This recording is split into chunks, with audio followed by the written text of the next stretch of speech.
ഈത്തപ്പഴച്ചാടാ guys. ഇങ്ങോട്ടല്ല അങ്ങോട്ട് എന്റെ വാപ്പാനെ ചുരുക്കിയാ കൊച്ചിഞ്ഞ ഗായ്സ്. ഏതാ ഉമ്മച്ചിരി എടുക്കാറല്ല പറഞ്ഞത്. ഇന്നലെ വാങ്ങിയ ഈത്തപ്പഴത്തിന്റെ അച്ചാറാണ് മക്കളെ. ഇത് കണ്ടോളി. ഇതിനി ഇവിടെ ഉണ്ട്. ഇന്നലെ ഞാൻ ഗ്യാസ് 25 രൂപേന്റെ പാക്കറ്റ് ഞാൻ ഈത്തപ്പഴ അച്ചാർ പാക്കാക്കി ഇതാ നല്ല പ്രിന്റ് ചെയ്ത് വാങ്ങിയതാണ്. പക്ഷെ ഇനി ഒരാൾക്ക് കൂട്ടാനുള്ള അച്ചാർ മാത്രമേ ഇതിലുള്ളൂ.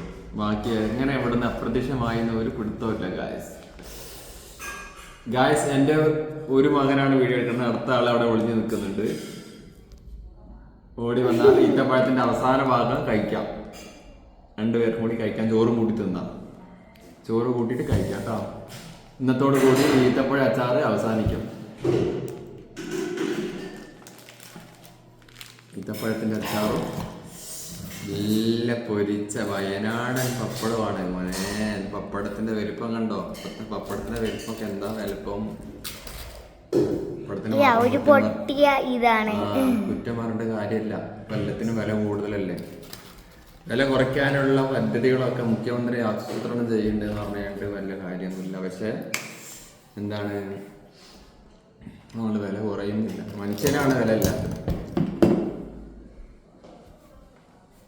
മനുഷ്യൻ ചത്ത് കിടന്നാലും ഒരു വിലയില്ല അല്ലേ? ശരിയല്ലേ? ഈച്ചേ ഗായ്സ് അതിന്റെ വൈഫാണ് ഗായ്സ്. കുറച്ച് കുറവുണ്ട്, എന്നാലും അഡ്ജസ്റ്റ് ചെയ്ത് പോവാണ്.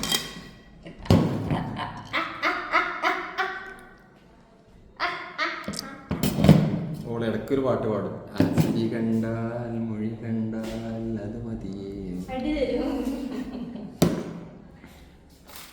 അതുകൊണ്ട് അഡ്ജസ്റ്റ് ചെയ്ത് പോവാണ്. വേറെന്താ വിശേഷങ്ങൾ ഗായ്സ്?